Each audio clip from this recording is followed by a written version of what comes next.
think you have something, Destiny, on your end that you need to mute. See if you can. Maybe it's better now. It's better now. Hey, everybody.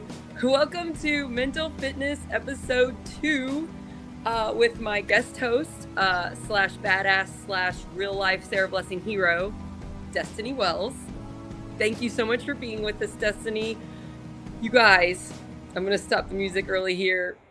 Destiny is amazing. I love her so much. I met Destiny when she ran for Secretary of State like 3 years ago, something like that. And I was just a leader on the Harrison County Democrat leadership team. And I also was running for county council.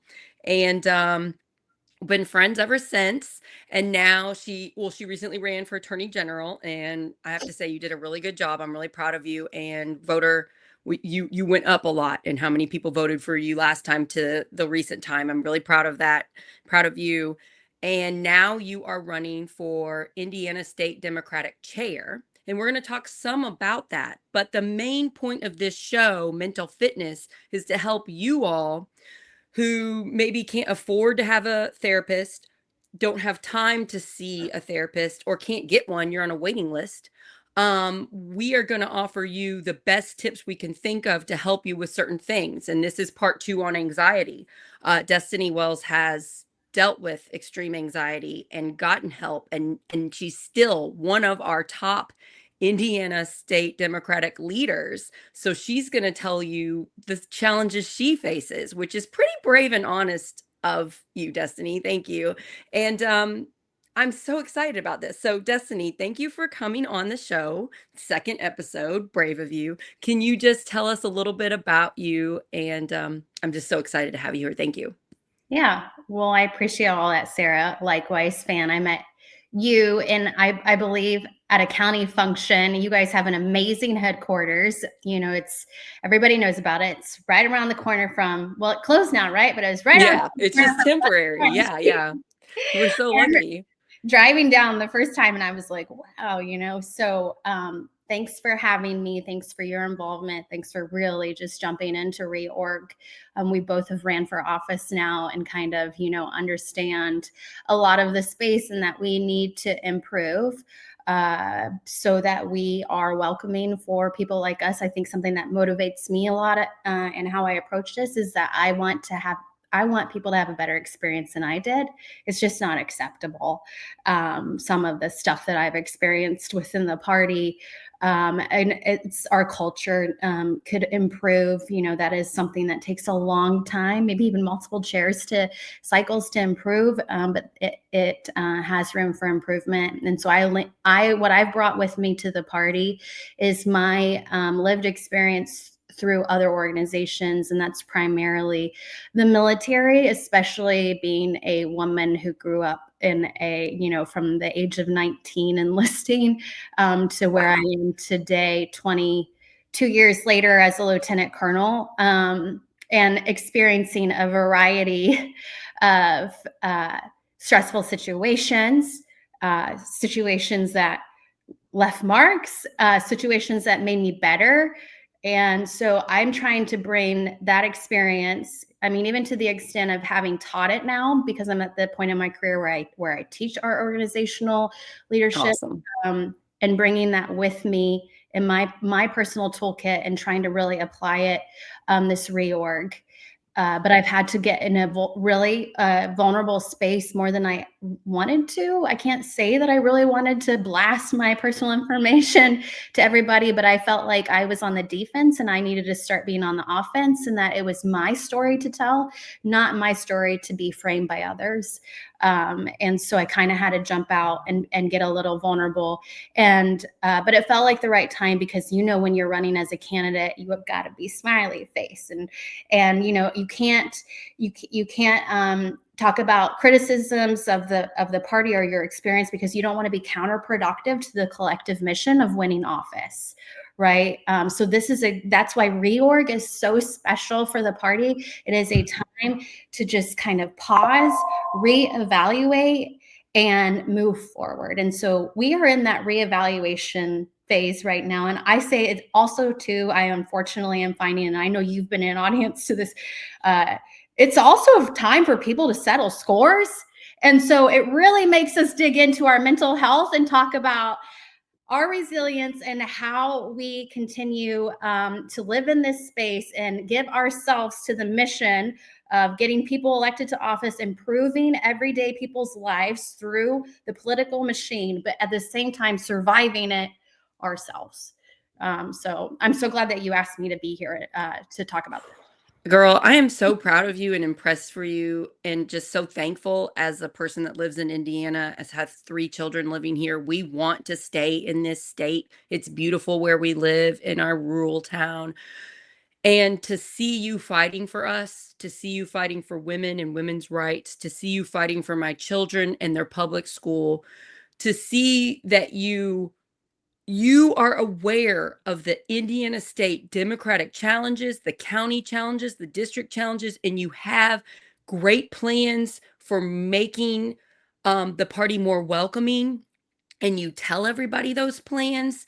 It just fills me with hope, makes me smile. You help me sleep at night because I'm in this with you. I am trying to change Indiana for the better so that my family can continue to live here, and to see you fighting so hard means a lot, and that's one reason we become friends, because I have seen some of the gossip.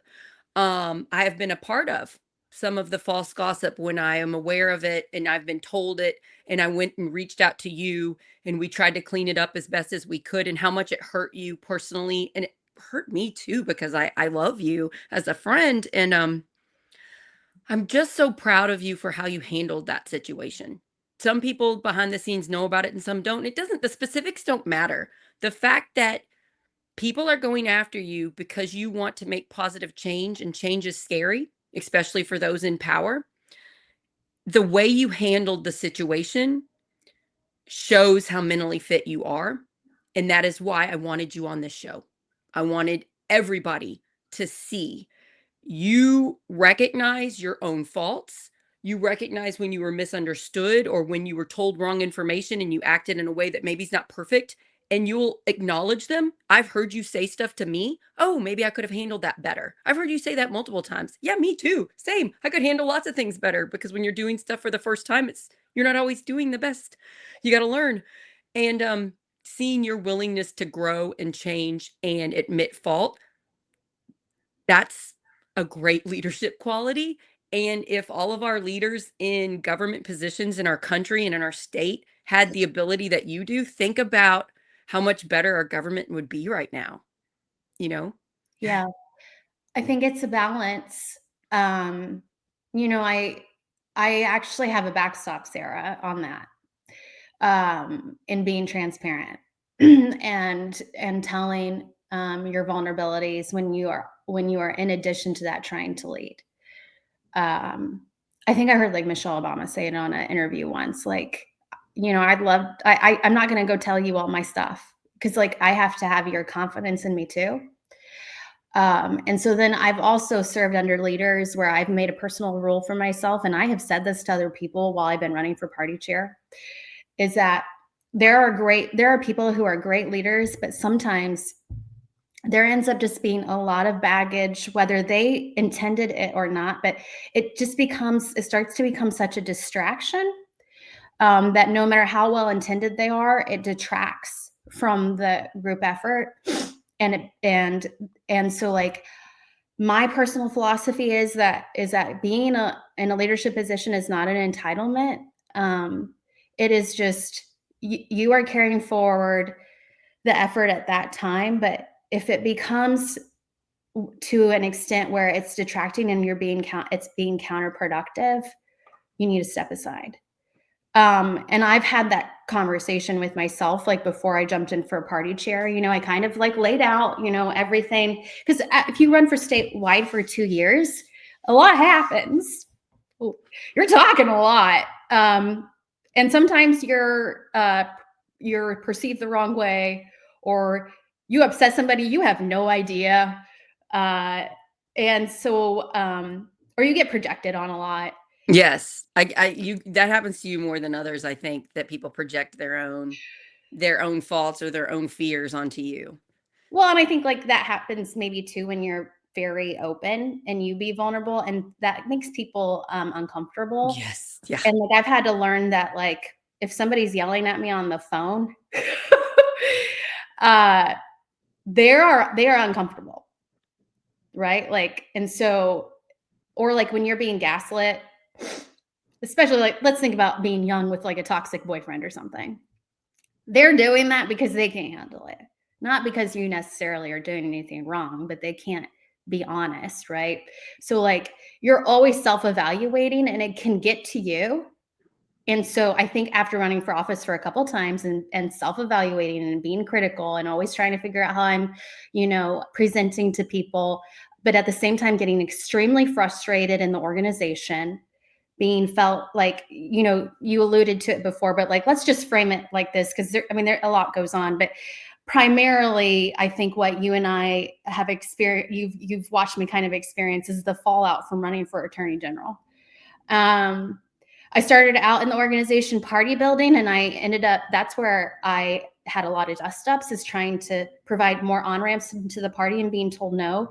And that was a lot because I jumped in from a very naive perspective, like a very naive place. Well, I think a lot of Democrats are like that. We're just assuming everybody in leadership in the Democratic Party wants to grow and change and do new things so that we can save Indiana. And then you wind up somebody saying, no, you can't come in and do that. How Yeah. dare you try to change us, saying I'm not better, I'm not the best at my job. And they take it personally instead of from your perspective of like, women don't have healthcare rights in Indiana. Our public education's being destroyed. We need to get going fast.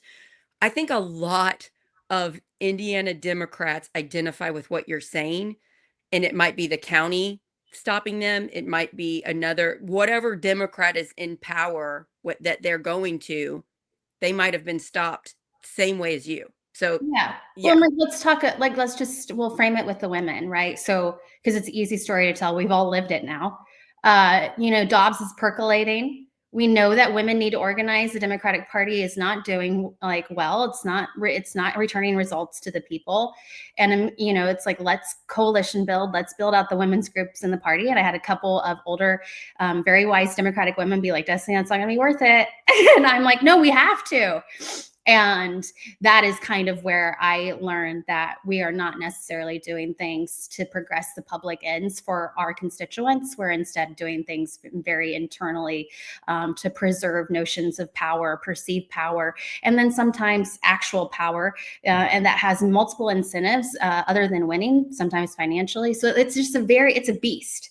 It is a beast, and you have to live in it to understand it. And I tell people like that, yes, I ran statewide twice and lost, but though that was all OJT, that was like drinking from the fire hose to want to run the party within having just stepped into it 4 years ago. I was very upset when I became aware that you were primaried and the reason why and the pettiness there, and you won by a ton. I got to vote for you. That was wonderful when I was a delegate at the Indiana State Democratic Convention. Um, that was the start of me seeing the unhealthiness in the Democratic State Party. And then I ran for state house too. And then now with Project Next, I see more of it. I see good things with the Democrats and I see gross things and I see gatekeeping. I know some good has come from the gatekeeping. I'm going to say one of the best things that came from the gatekeeping is mad voters. The people that run mad voters, several of them have spoken to me privately telling me they could not get involved in their county Democratic Party. They were turned away. They wanted a leadership position and they were told negative things about themselves. Their feelings were hurt and they walked away stunned and being like, well, I'm not giving up. We've got to fight in Indiana. So some of those women formed Mad Voters. And if you guys don't follow Mad Voters, they're on almost all the social media platforms. You can look up Mad Voters Indiana. They track the bills at the state house and they shine a light on the good and shine a light We're a on the bunch of bad. angry mamas. Yeah. Yeah. And me too. I'm one of them too. And they tell you exactly what to do to fight the bad and to encourage the good. And I ran for state house. One of the reasons I ran for state house was because of Mad Voters, because I spent an entire year reading all about the Indiana State House and what my representative was doing, and realizing I would do a much better job. Because before Mad Voters, I was like, I'm not qualified to run for State House. But reading what they actually do from them, I was like, oh, yeah, I can. And I told them that. I said, you guys are one of the big reasons I ran. So I want those Mad Voters people to now go back to their county parties and ask to be a part. And I want to know, are they welcomed or are they not? Because we have to shine a light on our problems, because we have to save our state. There is not another option. We cannot just roll over and let more of our rights be taken away from us. We live in a democracy. Yeah. I want to, let me get back, let me put a pin in the AG thing, and then we can step back and Sure. walk through my Go for personal it. mental health journey and how it came to a head during the AG race.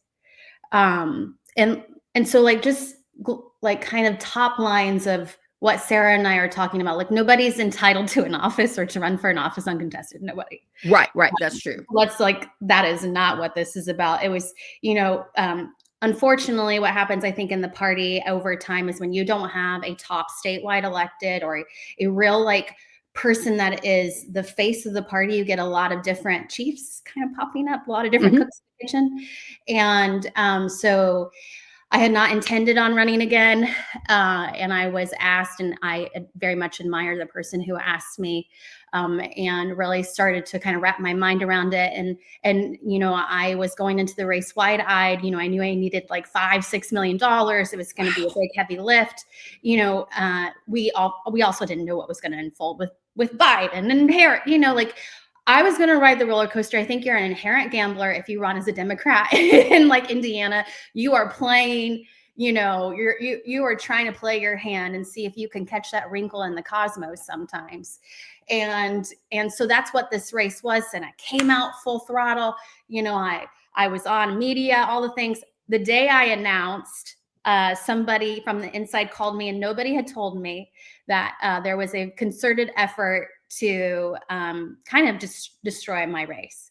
And that I needed to go on Destiny's public apology tour for all the candid conversations that I had over the last year and a half, 2 years. And let's just be frank, dust ups. So I'm no angel.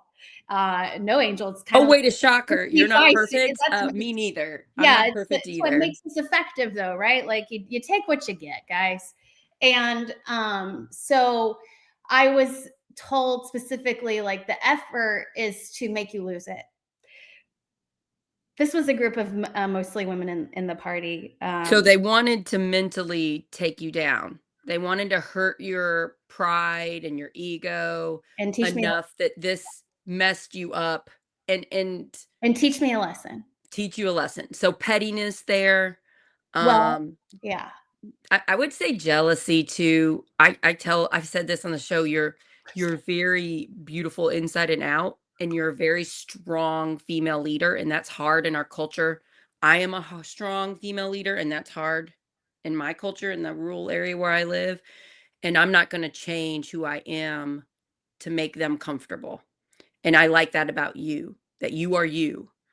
Even when people want you to be a different type of woman, which really there is no perfect type of woman. No matter what we do, we will be criticized, because that's what people like to do in our culture. They like to criticize women for everything. Like, shouldn't you be at home watching your children 24/7 a day? They love that one, And it's like, I'd like to spend more time with my children, but guess what? Their education's being dismantled right now. So I'm working my butt off to help with that. It's like, come on. Yeah. Yeah. Look, I just want to be clear before I move on, because I will get off this and I will this call and I will self-reflect and ultimately I will be critical and think I could have said something better. But like, I want people to know that this is not like a woe is me. But this is the personal struggle that a lot of women live with every day, is walking that tight wire. We got that example in the military, was told once, and I was like, it's just so right, is that we are expected to kind of like walk this tight wire, be nice, not be too mean, all the things, phrases that we use, there's a lot read into them. I was like, somebody was upset with me last night because they thought, you say one wrong word and you just offended people, and then you're supposed to go back and apologize. And I'm like, are we? maybe we could support them and let them keep trying to save Indiana because, again, my daughter doesn't have healthcare rights. So maybe we could get over the tiny little feelings getting hurt. I don't know. That's Yeah, just and my then opinion. like you watch your male counterparts get up there and be like, They say whatever they want, and they're praised as leaders. I've told my friends this behind the scene. If Destiny Wells was a 41-year-old white man doing the exact same things, he would be constantly praised for changing leadership and being so brave and willing, and we'd just be. But one of the reasons you are so brave and moral and willing to do this is because you are a woman, and we need to be praising that. Men, there's a lot of great men supporting us with women's rights, but it doesn't personally affect their own life. And so if we're a little bit more passionate about this issue, it's because literally it's our lives at stake. And our daughters and our granddaughters and all the people that we love that may want to have children or may not want to have children, their lives are on the line living in Indiana every single day. So I just encourage you all to remember that when your feelings are getting hurt. You get it, Destiny. You get this passion that women have that live here in Indiana. And it upsets me because I'm a friend of yours that you get constantly ridiculed for saying a word wrong or something, you know? well, yeah, and so like it's like deal with that, but it went a step further last year, and then that's where I kind of want to dive into Sure. like my personal story, but I started to hear things like on TV interviews, because it's like how are you going to choose to run your race? Are you going to do it in a way where you are providing a vision and leading the way, shining the light on like, let's go this direction? Or are you doing it from like, I don't have a vision, so I only know how to attack, or I only know how to critique, right? Usually candidate does both.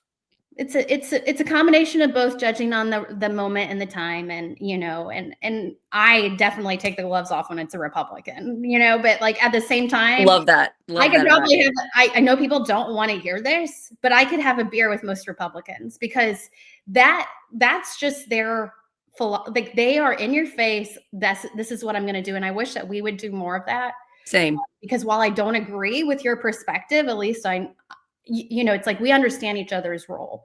So a lot of my conflict has not actually been the public stuff where Rob Kendall's calling y'all the names on the radio, like whatever. That's, hey, they're talking about me. Can you what things are you getting called on the radio? Because if I was getting called on the radio names, that would be hard for me. Yeah, and well, let me just because I don't think people understand. I don't think People most would of say us get Destiny what asked you've for it, gone and I through would this say not last year. necessarily.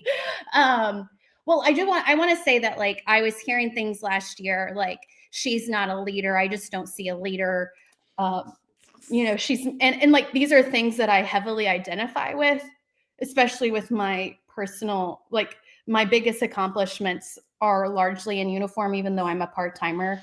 It's that took a lot of my time in through my adulthood and multiple tours, and it's kind of that's been my personal arena where I've proven myself to myself, and so to see all of that kind of torn down after running the Secretary of State race and being told quite the opposite, it was a mental, it really messed with me.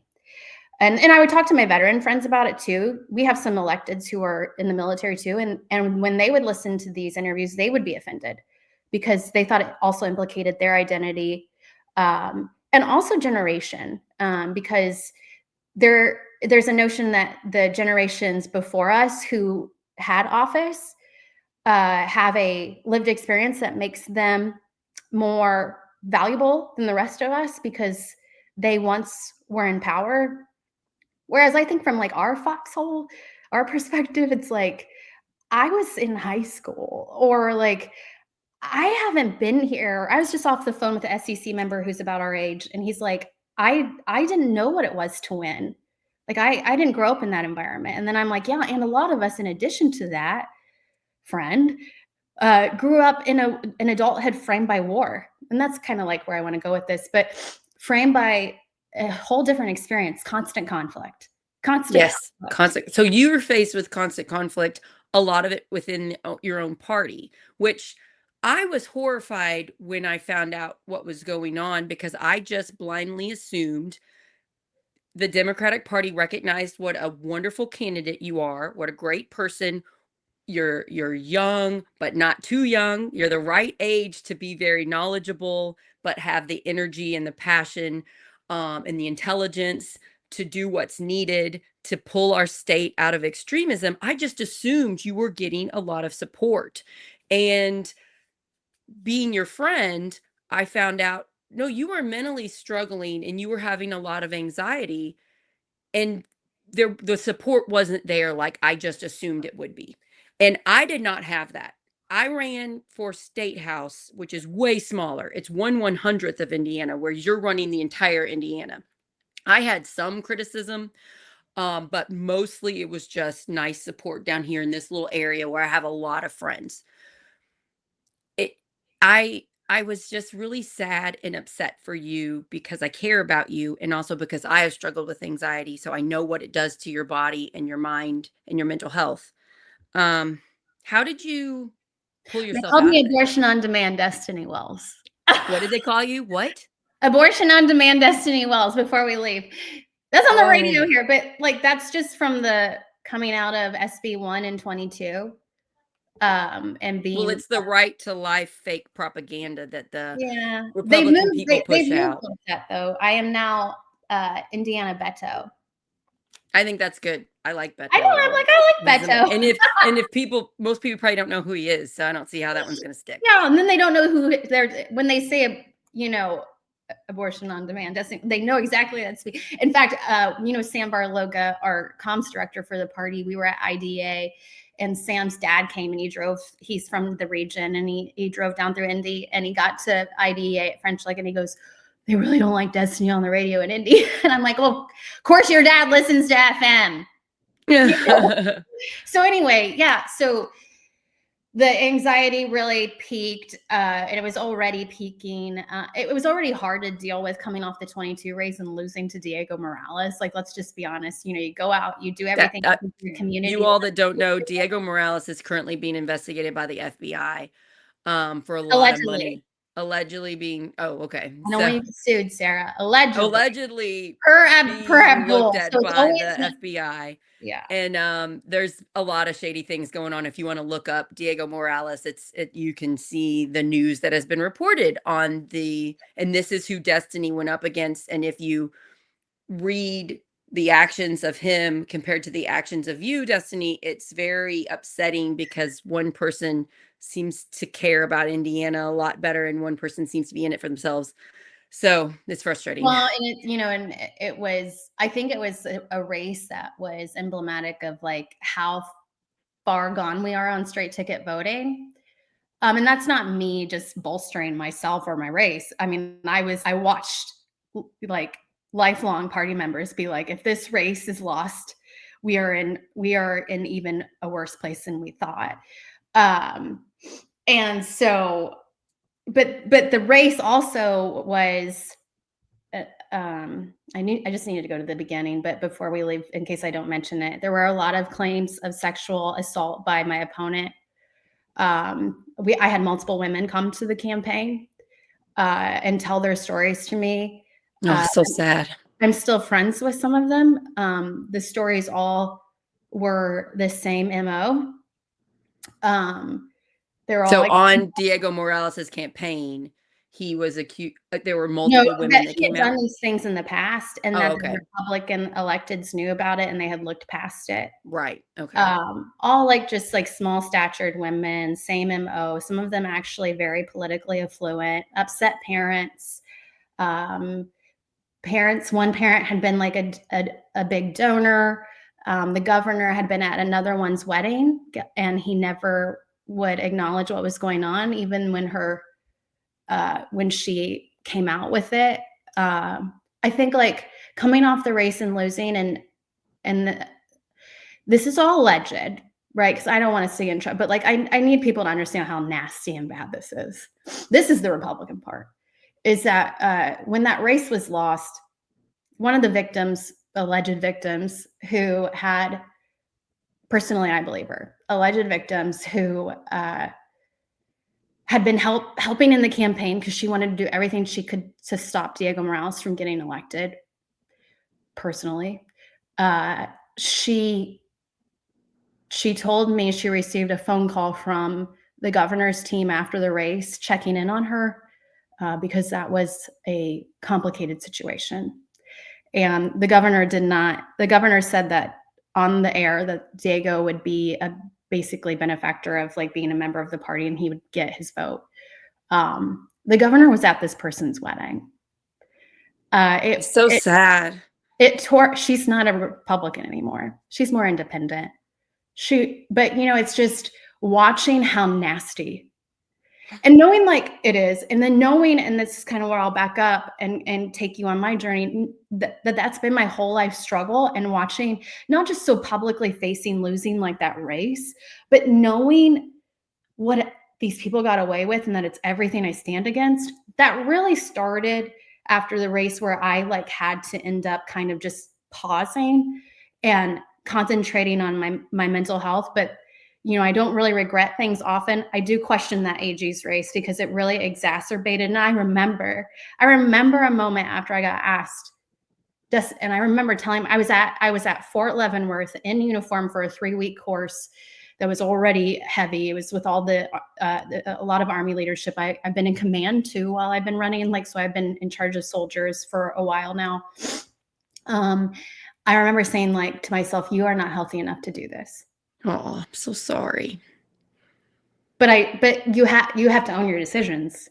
I knew in that instance, like you are not healthy enough to do this, but they don't know. So the AG race happens. Destiny, yes, like it's really tested. And we weren't talking during this time. You were literally too busy. But I could tell, as your friend and just someone who knows you, I could tell you were struggling. And I was running my own race and being one of the leaders of Harrison County Democrats. So it's not like I had a ton of free time, but I could see it. And I just cared about you. And I was just worried about you. I also was more aware of getting attacks from multiple sides. And then when you're a woman leader, you get extra attacks. It's just natural in our culture. If you are a woman leader, you get criticism that the men don't get. Yeah. So, yeah.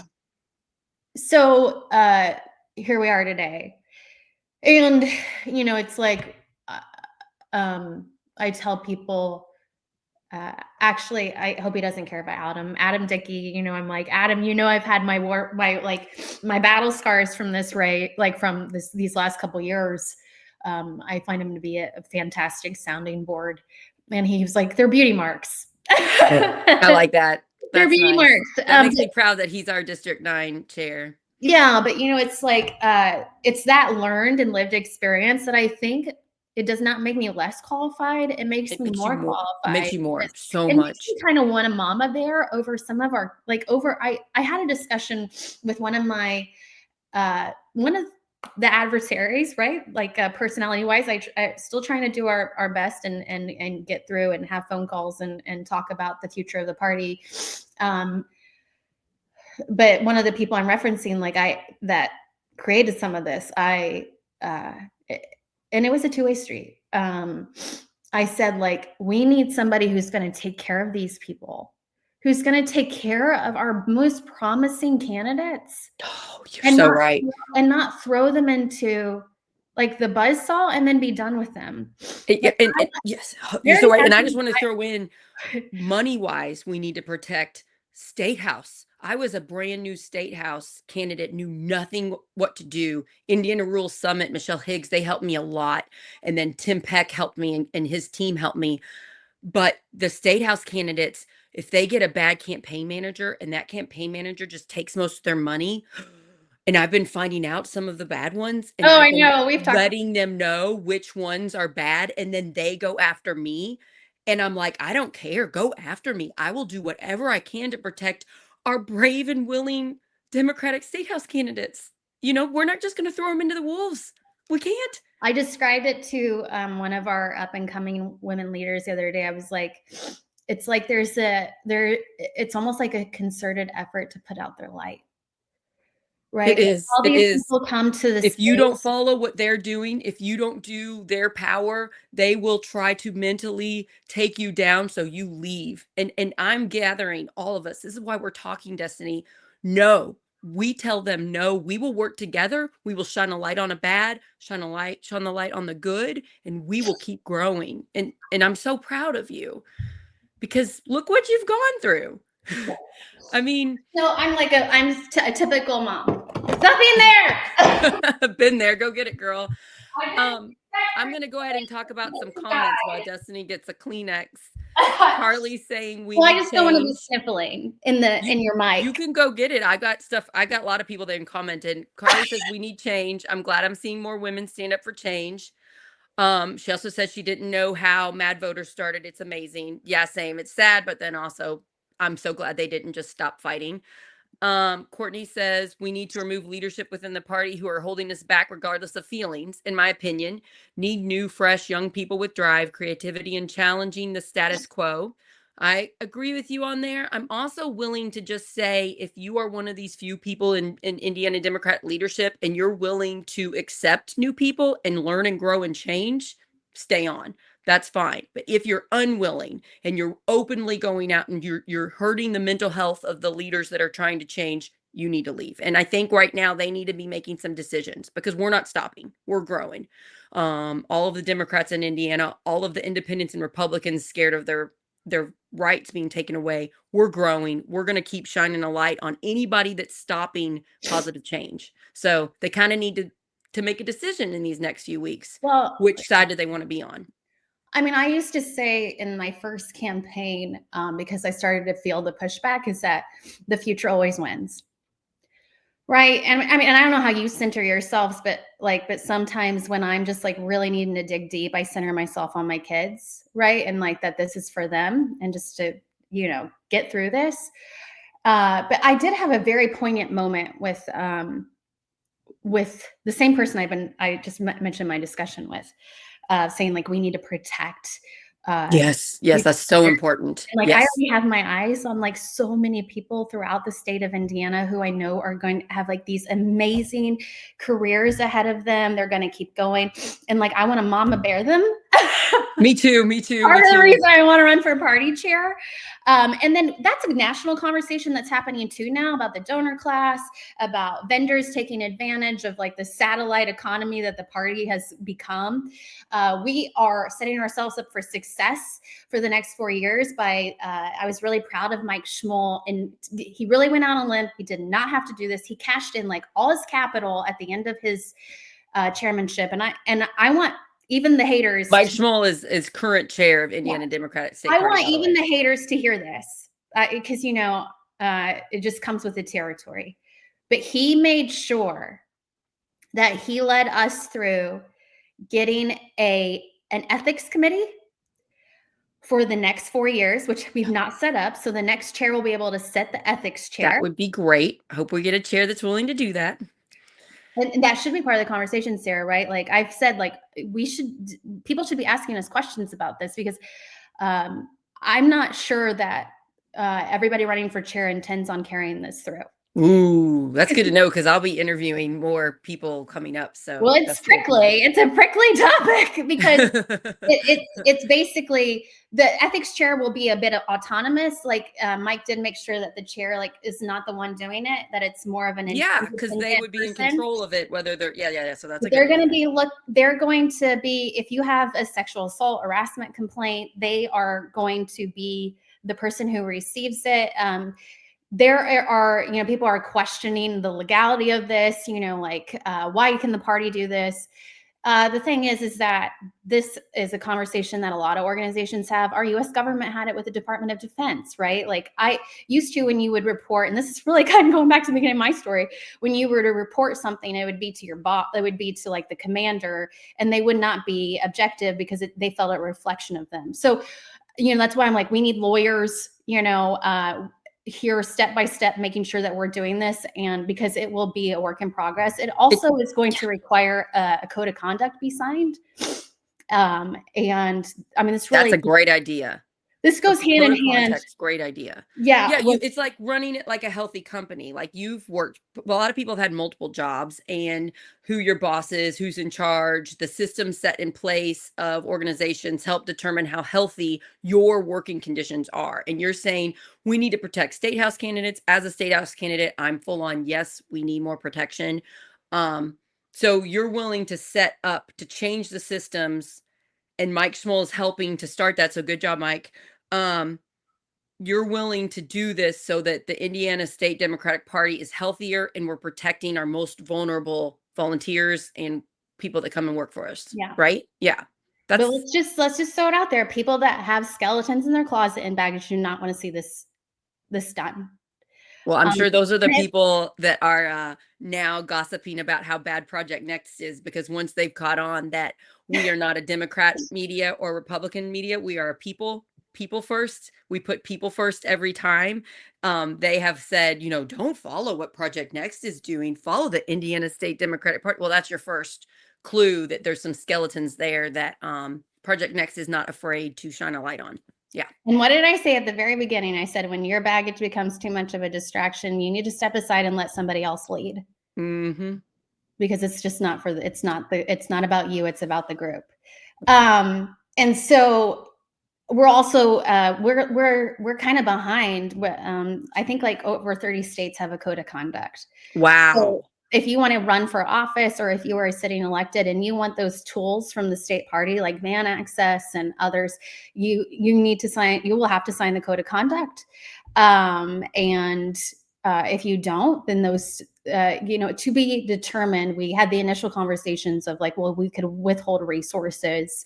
And so we will be figuring that out over the next couple years, to make, like you said, a healthier space, safer on-ramps into the party, and not be putting out people's lights, those bright lights. That's what's upsetting me the most. Like I met with Jesse Brown on Jesse's Sunday. my councilman. Indy. He's our one elected Democratic socialist. And I didn't really know him before, and I just really like the guy. And how upsetting I feel to find out Democrats are trying to take his power. I'm really encouraged that they're going to change at the Indy City Council level, that more of those are going to be on Jesse's side. I really think that's going to happen. But if it's not, I told him, use our platform, call me up. I can go live on my phone if needed from whatever location and give you a brighter light, because we're just going to keep growing at Project Next and more people are going to watch. We have to shine a light on the shady, and it might not even be shady. It might just be fear-based. That's what it kind of seems like with the city council. They're very scared of the supermajority Republicans, and it's holding them back. And I'm like, no. We are losing our rights in Indiana. We need bravery right now. We need bravery, and to just try to encourage and support people like you and Jesse that are working super hard to do the right thing. Well, yeah. I mean, that is a very intense discussion going on right there right now. And so I think Jesse, like, his positions, he's decided to stay firm in, and he, it's a risk that you when you are trying to make change or be a change maker, and people don't necessarily agree with the change, that you can end up on the outside of the party. It's a bit of a tight wire too, right? We don't want that. We want more of a spotlight on the few of you willing to be so moral and brave. That's who should be leading us, in my opinion. And I know it's scary for a lot of people. I am scary in my party, Destiny, and I am one of the main leaders, and I had to fight for it. And whenever the people that I love, that I work with, that are friends of mine, they'll let me know their fears, and then I will calm them down and reassure them. And they have let my light shine brighter in the county, other than snuff it out. And I'm so thankful for them. So it can be done. Not everybody is as brave as you. Let's talk about human, some bright lights that are doing, I think, it well, that I admire personally. Victoria Garcia Wilburn in the House, in the Senate, my girlfriend Andrea Hunley,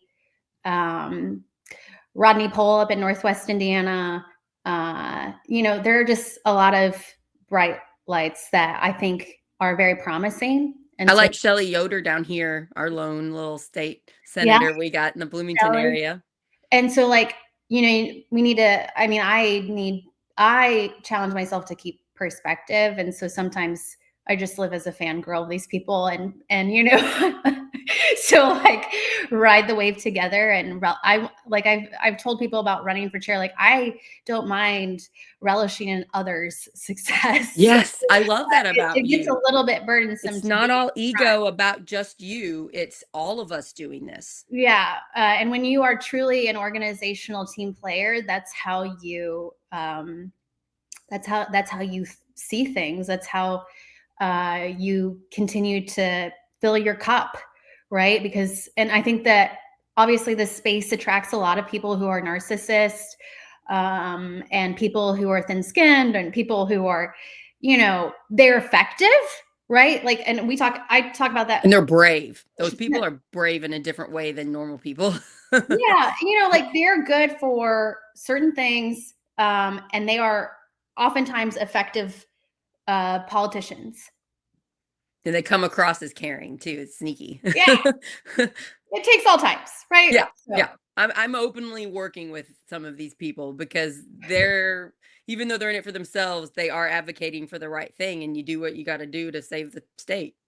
yeah, you work with who and like, in the Army, we say you don't get to choose your family. And I say that all the time about politics. I'm like, well, you don't get to choose your family. But you're willing to work with them, and I like that about you. You're also Yeah. brave. I've seen you multiple times say, "I gotta go, I'm gonna call this person," and it's the main person causing you conflict, and you're like, "I'm just gonna get this addressed and try to fix it right now." Yeah. I try to do that. I love that about you. I want a state chair that is able to make those difficult conversations that most people would be too scared of because it's gonna cause conflict, but you wanna fix the conflict. You wanna work it out. Right. And I've seen other people's leadership styles where they avoid it, and it doesn't help at the end of the No. day. Um, Avoiding conflict is what is one of our big problems in the country and in the world. A lot of people don't want to handle conflict because it's messy and it's hard. And I love people willing to try to get right in there as soon as they see the solution. They're like, well, we got to face the conflict to get to the solution. And you are one of those people. Tim Peck is one of those people. By the way, he wanted to be on today to offer his support to you. And I said, I appreciate it, Tim, but Dusty and I got this covered. And I just want to shout out to him. He is a big supporter. And I'm so thankful that yeah, he asked this morning if we wanted him to be on. I thought that was really nice of him. we're inclusive people, but Tim, this is girl talk. So let's That's get right. down to that girl talk, Sarah. Let's do it. And just we can get more focused on anxiety. Yes. So, I told you all, like, my professional identity was really shaped in uniform. So out of the gate, that was very hard. I had a little bit of top cover when I started because I knew certain people. I'm not from, my family wasn't military for like the generations right before me. Historically, yes, but I'm really thankful that I had some senior people who knew me through my parents and like that they looked out for me. And so I always kind of cringe at the fact that there are so many young women in uniform who just jump out there and they're still girls. Yeah, Usually. same. And that's why, though, over these years, and having been kind of the oftentimes only woman in the room, and definitely going to continue to be the only woman if in the room at all with how things are going in DoD, mentorship has become so important to me, and it's like I kind of look in hindsight at my life's path, and I often went alone, and to my detriment. And kind of like with the politics thing, right? Like, Mike gave me this awesome opportunity. I actually knew Schmoll through the national security. Yeah, I am very impressed with Mike for giving you not gatekeeping you, and not only gatekeeping, but helping you. I'm really proud of Mike for doing Like, that. he swung the door open for me. Yeah, that's great. And And I am very appreciative of that. And it makes him look good because you're amazing. So yeah, it Well, was he's smart on trying him. the door open for me, but we also were embarking on party politics. And like as much as experiences he had in party politics over the years, I don't think it was a learning experience for everybody. Sure, yeah. So anyway, no, but I lacked a mentor. And I think like that's been a lot of my dust ups too, is like I don't have a parent Yeah, who if you would have had somebody who was in leadership who knew some of the challenges you were gonna face to prepare you for them. yeah. Yeah, yeah. Mike's like a peer, and then he had a really heavy lift, embarking upon his time doing this job. And I think kind of, it's a lot of people learn it, it's kind of learn at your own expense. But I have seen people navigate this space more successfully because they have a network of people who are coaching them along the way. And so I think in a lot of the stuff that like caused me issue was I was going for it, right? And things like who is she?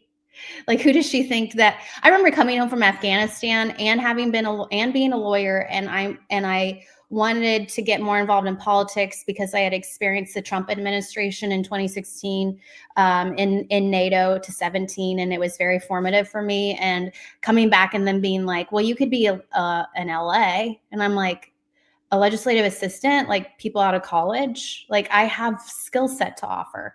So it was very fortunate that So I'm very thankful that you were able to bypass some gatekeeping because we do not have time for that in Indiana. I largely credit my veteran card.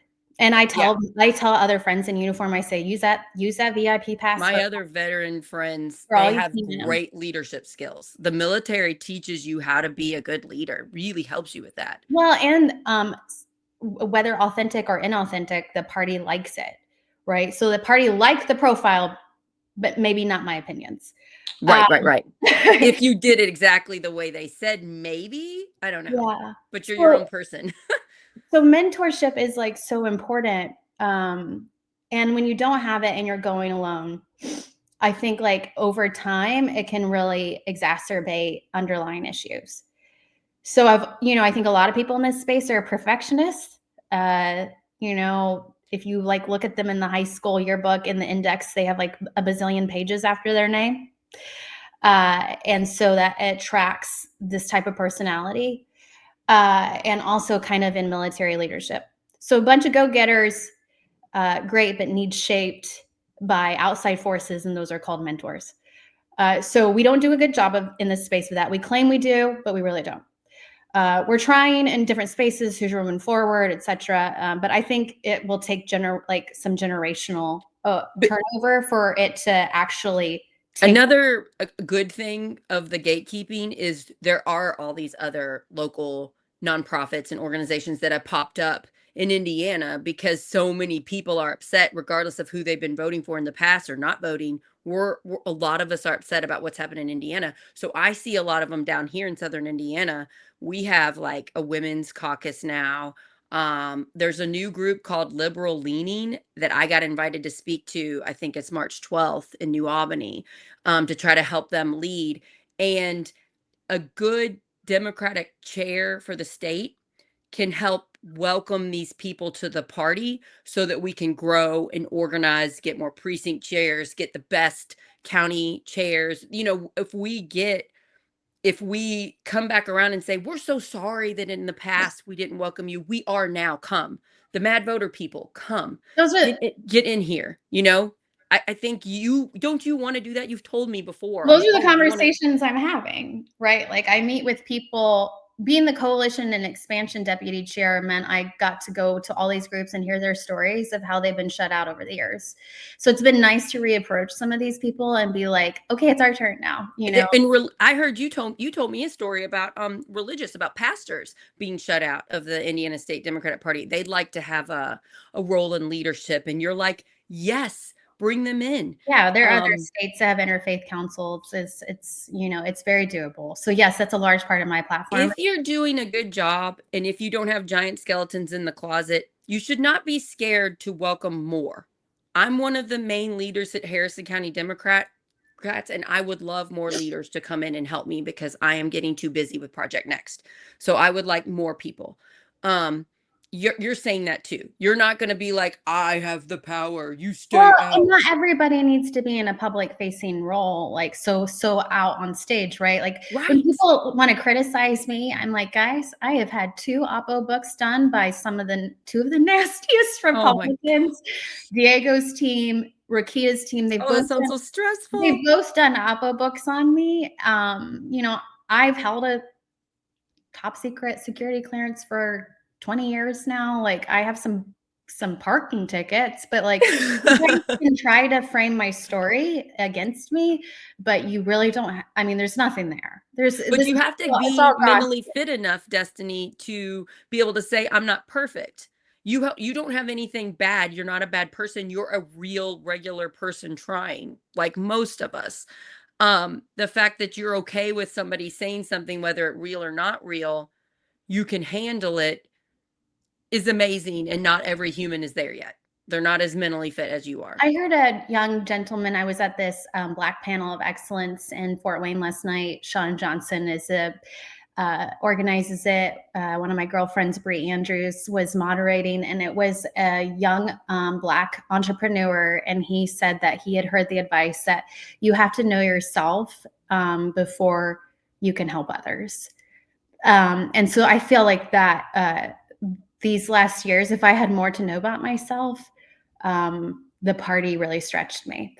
I tell people like, war didn't break me, the party broke me. Like, and you know, one time with this old Democrat looked at me, he's a friend, and he said like, Destiny, this space is hell. Like this space is not for the weary. And I think like when you give yourself that permission, then you're like, okay, I can get my dust ups and get back up. And like, it becomes a bit of, the successful ones are the ones who have resiliency and determination. You keep going. And I've seen that in my military career too. A lot of people who are in senior leadership now were just the people who they kept going. You outlast the others. And when I was having a conversation with the person I've referenced multiple times, you know, who we've kind of gone head to head, and I'm ready just to move on, is that, you know, when I first started, you told me I was the future of the party.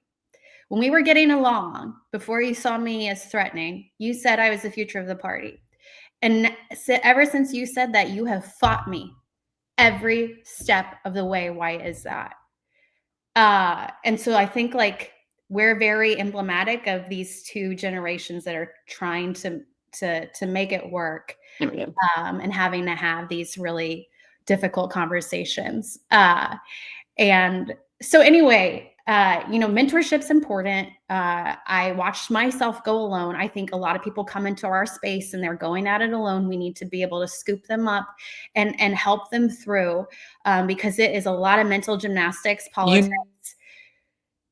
Oh no, am I freezing, Sarah? Oh no, I am too. Hang on. I think it's okay now.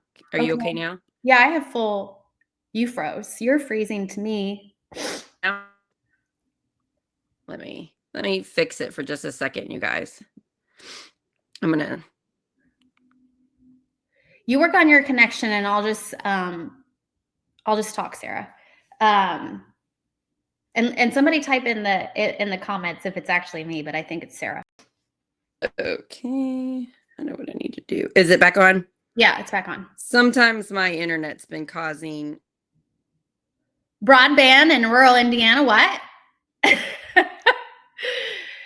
Oh, you're still going.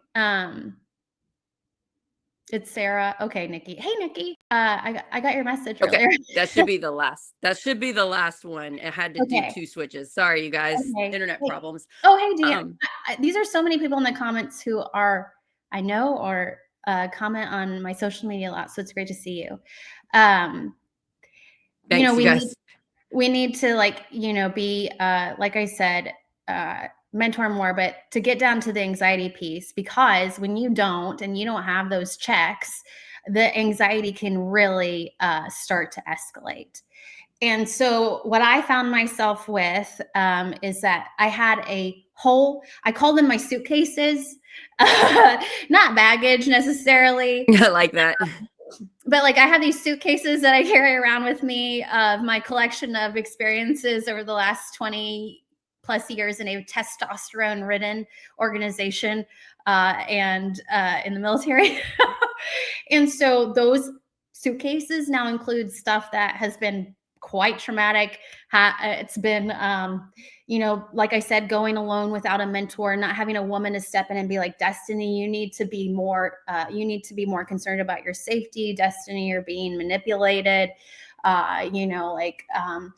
I think like one of the most detrimental things that happened to me, and like I hadn't even told my mom this, and I think she read my post the other day and probably gleaned from it, but she knew something was wrong, and I never told her that I had been sexually assaulted by my mentor.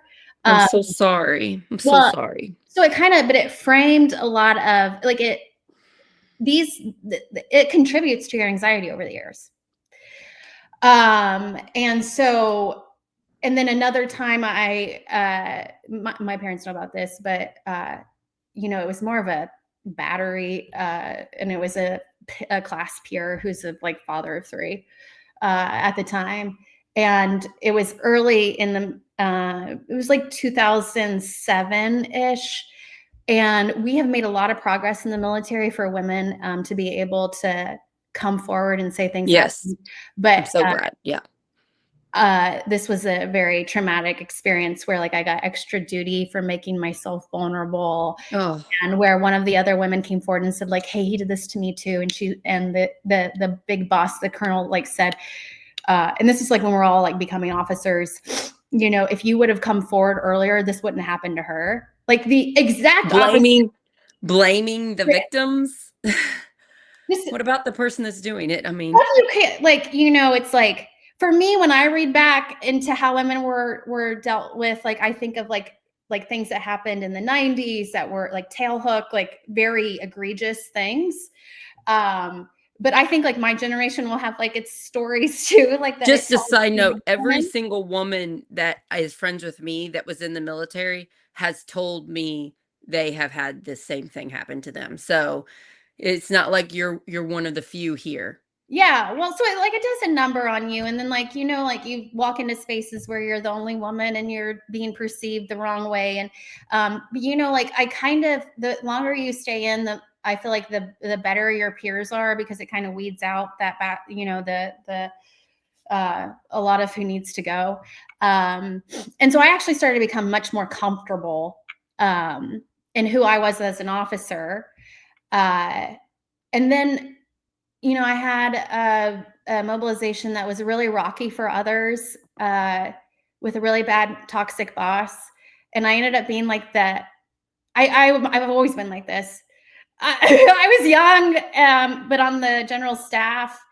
And I was the one who like wrote the report up in the background and like went to the inspector general and sat there and advocated for my peers. I like had men crying in my office, like, telling their experiences, just a very toxic mobilization where everybody got in trouble. But I was like in the background trying to be like, That sounds hard. I've always been like this. By yourself? Were there people that you had close to you supporting you while it was going on? Because this sounds so hard. Well, no. So like, and I had just been coming off let's just air it all out. I'd also been coming off a divorce, right? So like, people don't know, like I have a great, like I did it really great the second time. And I think people who get to know me know that like, I'm really big on my family and my husband and my two sons. But there was a starter marriage and it was an Army marriage, right? And it was toxic. And it was like somebody who had PTSD and all the things that a lot of people in our community do go through. And so anyway, it was your Destiny's in her early 30s, no mentor. Sorry, so we just lost you. We lost you for like 30 seconds. Yeah, it was terrible. I'm so sorry, everybody, that my internet's down. Okay. Where did I lose? I was so traumatized. I remembered for like 10 seconds No, where we I'm left just off, saying, and then I like, lost I it. had like, oh, this is just a life experience of many in the military. Like, marriages don't survive what you put marriages through in the military. Nikki said she saw it. So we lost you, but not me.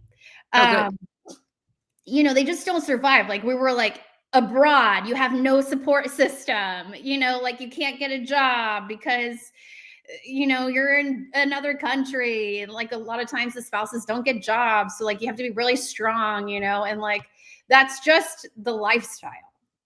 I remember like a string of divorces. Like, all my friends got divorced.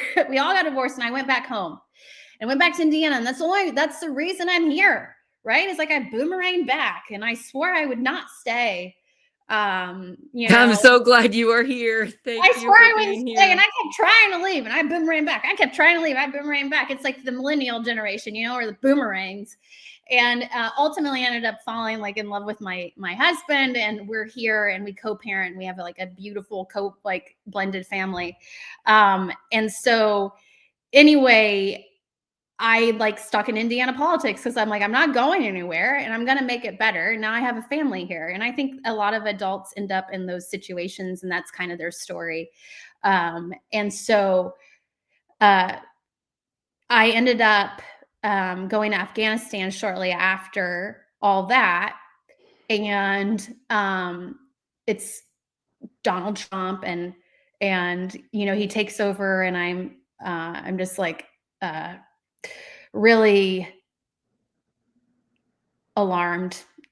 Same. Okay, so, and serving with my NATO peers who like now today are super alarmed. And I come back, and so like that was really like, I think the biggest test for me, and can you survive a space? You're in combat. I really actually, back to being mentorless. I'm like flying around the country, dealing with NATO, dealing with men's personalities that, are not the same like culture as us. And I survive it, and I feel pretty good about it. And I come home, and then I decide to get married and start a family. And so I go like deployment, get married, have a baby, COVID, jump into politics. And you remember when I remembered when she said that one woman who I really adore, who said, you should run for attorney general. And I had that moment in my head where I said, I'm not healthy enough. Right. It was that, right? Like, so, but my anxiety got really, really torqued up after I had my baby. So you go from being in combat and handling it, and now you're in uniform and you're pregnant. Wow. You're not the battle hardened, got my vest on, like, hey boys, you are very vulnerable. And it's my first baby, because my older son, is share with his mother. And so it's my first baby, and I end up meeting a really bad egg who hates women. And I end up in this knockdown drag out with this man, my first day back, needing to like a pump. I drove from Indy to Chicago. I ended up drying up, because I ended up in a military school. COVID happened. It's just like I was getting through it, but we don't have a lot of rails in place for when our women are pregnant in uniform. Oh, yeah. We're getting better. It's hard enough without that. It's so hard. But you have your fluctuating hormones, right? You're coming off of like, I still to this day can't hear a helicopter without being in Afghanistan. And it's not traumatic. Luckily, it's not traumatic for me. That's like good. But yeah, that makes sense. Back to a traumatic space. It doesn't for me. But it is very visceral. And so like all this is going on. And then I end up just having my whole identity questioned, because like now I'm not like the battle hardened chick anymore. I am the post pregnancy woman that they are like saying, it was like this, it was because of this. Guys, I need a door unlocked so I can pump. Well, we can't do that. You just have to go in the restroom. And I was like, okay, you go eat in the restroom, and I couldn't in the restroom either. There was not a plug-in. And the whole time they could unlock the door of another office, but they just didn't. And it's just control over you. It's so easy for them to just show their control over you. Well, and they're like that with each other. I was new too. I was brand new. I was brand new instructor. It's just the way the world works unfortunately. That just, it makes me angry, but I get it. And I've had it happen too. Yeah. And you feel like you're being gaslit, right? Yeah. You feel like you're being gaslit because they can't be sincere. And you're like, and things you're saying are getting twisted. And it became this one weekend, 3 months post pregnancy, that really just this one weekend, and one 20-minute conversation where there was like practically blood on the walls with this narcissist who ended up like we argued, and then another woman came onto the team after I left, and she actually took him they ended up in like, she was trying to put a restraining order on him. So he's just a really bad egg. But the thing is when you have people around you, and this happens in politics a lot, that are observing this and they're not saying anything. And this happens in politics way too much because everybody wants to keep their powder dry. Mm-hmm. And they don't say anything. And it hurts even more. And it makes it more confusing. So I came out of that situation, and that was the first time I thought like, I need mental health counseling. And then it was like, but I have a security clearance. And, so like even in therapy, there's a lot of things you couldn't say. Is that what you're saying? Well, you have to like report, and then they, and so then it was like, and then my insurance, because you said on the beginning of the call, and I really appreciated you saying that, like some of you are on waiting lists. So like, yeah, then it was an issue with my insurance, and I put it off, and I didn't do it.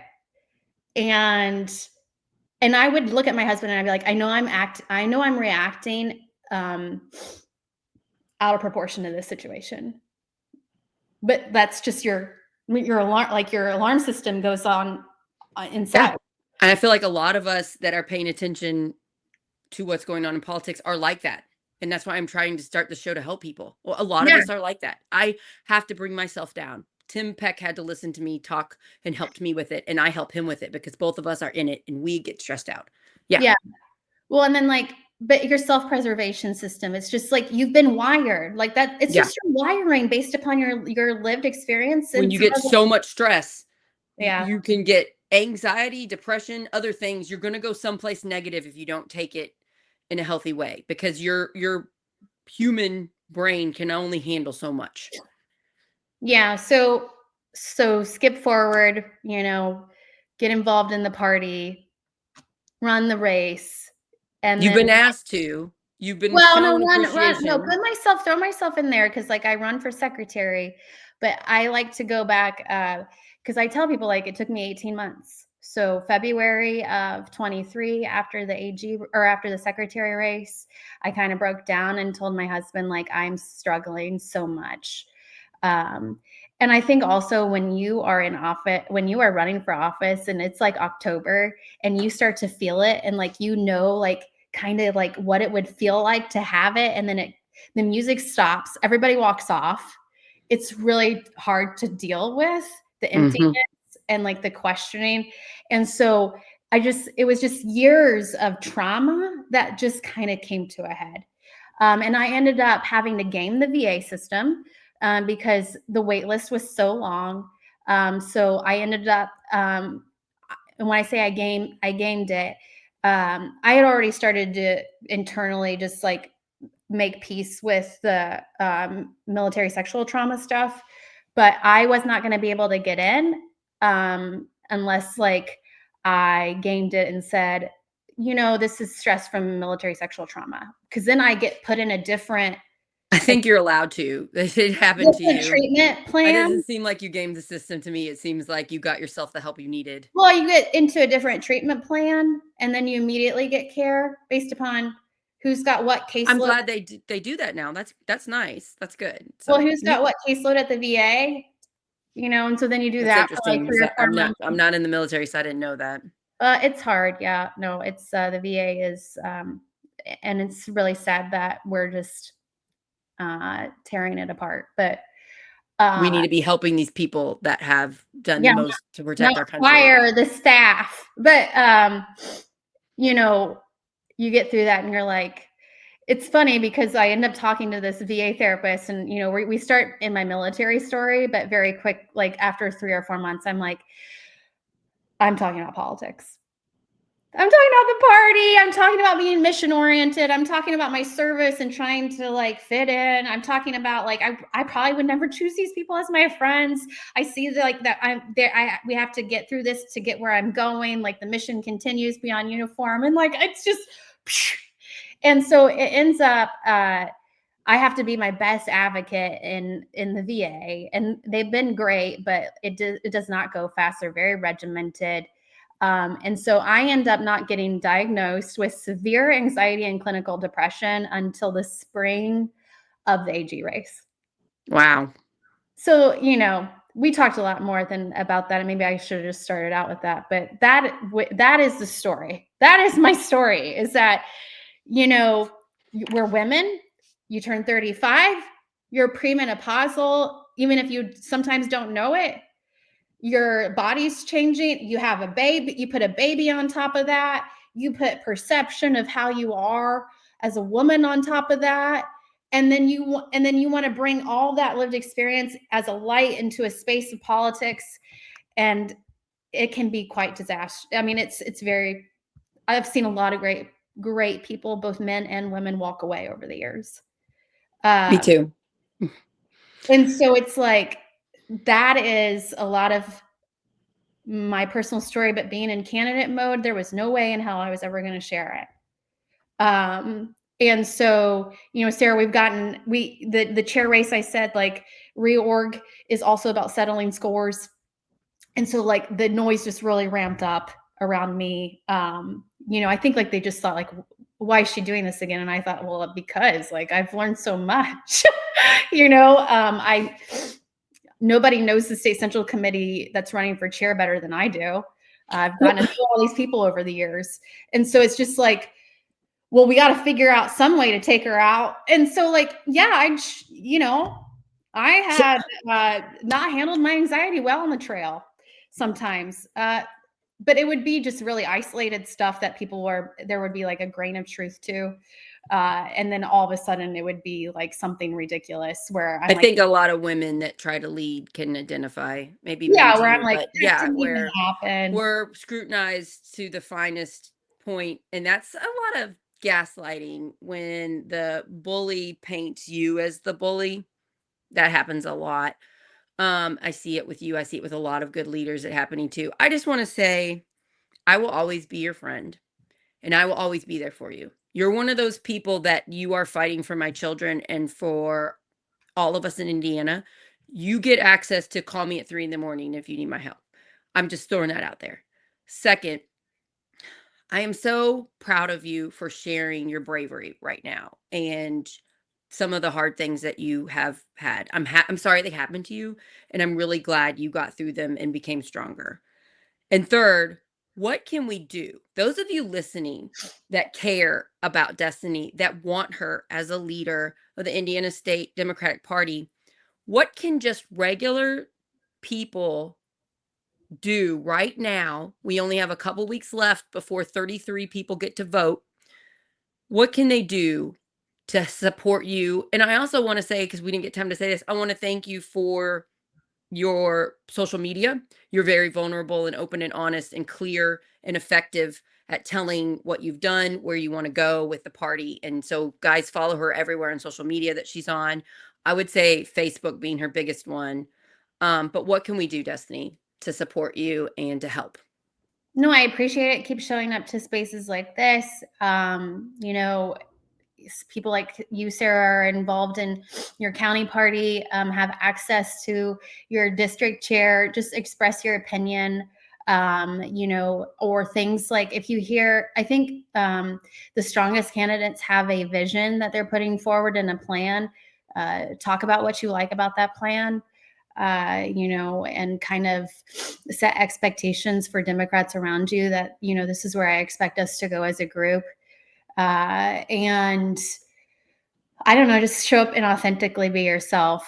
Speak up. So important. Be you. You like, are wonderful. Those of you watching, you are wonderful. You don't have to come on a live show and talk for an hour to help democracy. You have whatever talents you have, you can use them to help us save Indiana. So that's such a good point, Destiny. And if you have anxiety and you battle with anxiety, you have to have, I do an awful job at this because it's coupled with depression. So I like to kind of just go in my hole, and like take a nap or something, like process it in my, but you have to do the self-care piece and I tell my soldiers all the time, you have to put your oxygen mask on before everybody else. And if you don't do that, you're not going to be effective at what you're doing. I've told you this before because you're a trusted friend, and I've talked about it on air, but a year ago, we're coming up on the year mark of my own suicidal thoughts that I never thought I'd have. I thought I was too strong, that this would never happen to me. And it did. And I immediately put it on social media and said, I need help, because I knew I had to take care of my children and I couldn't get therapy the next day. And I met new people. They took me to lunch. I met a retired therapist that took me to lunch. And they gave me all the tips they could. And then if they didn't have tips, they just loved me. And if you are struggling, turn to people that love you. And maybe you need to open that wider tent to get more people, because that's what I had to do. And then I got help pretty quickly. There was a few days when I couldn't take care of my children and I had to find people to take care of them. But because I opened myself up vulnerably and said, I had this happen to me and it was terrible, people just came in. And if people were judgmental, I didn't care. Don't talk to me. If that's the thing you're scared of, because I admitted I had suicidal thoughts, then great. I don't want to be your friend. So being vulnerable and sharing is such a strength. And I wish more leaders in the Indiana Democratic Party realize that. There's no shame in saying I struggle sometimes. It's actually what makes you stronger. And it's actually what makes you so freaking amazing, Destiny Wells. Well, and I just want to say, especially at a time when our party is having such an issue with authenticity, people, they know that when you're being fake, but when you're vulnerable, you are authentic, and that builds trust. And we have a whole brand issue in building trust with the public, and I think that means first and foremost building trust with each other. So I appreciate you allowing me this space for us just to kind of chat like girlfriends. I'm just so proud of you. My friend heart is all. just so proud of you. And I just love you very much. And I will continue to see you as a hero for my children. That's why I'm doing this for all of the children that go attend public schools that we're ripping away their education, and we're doing everything we can so that rich people can get richer. And we have to shine a light quicker. We have to clean up the party. We have to protect our women in this state. We have to. So you all that have the power, if you're listening to this, either step up to the plate and be welcoming to people like Destiny and people like Jesse Brown, be welcoming to these people, or move out of the way. Please. We literally, for our own lives, for our children, we have to do better. I mean, I think they forget. They take everything personally and they put ego in the way, and it's not about you. It's about my daughter and my children and everybody else's children, and it's about our rights, and they're being stripped from us in Indiana. So I'm so proud of you, Destiny. I love you so much. I hope that those watching get to know Destiny a little bit more, because it's sort of hard when she's running for state office to be vulnerable when she's being attacked. And I don't bite, but I will bite people for you. She's also, I love that mama bear. We got to protect those state house candidates. We got to protect them. I love that. I'm with you on that one. I will be helping you. I will be helping you. And anybody that advertises bad Democrats in Indiana, you're on my alarm bell for what are you doing?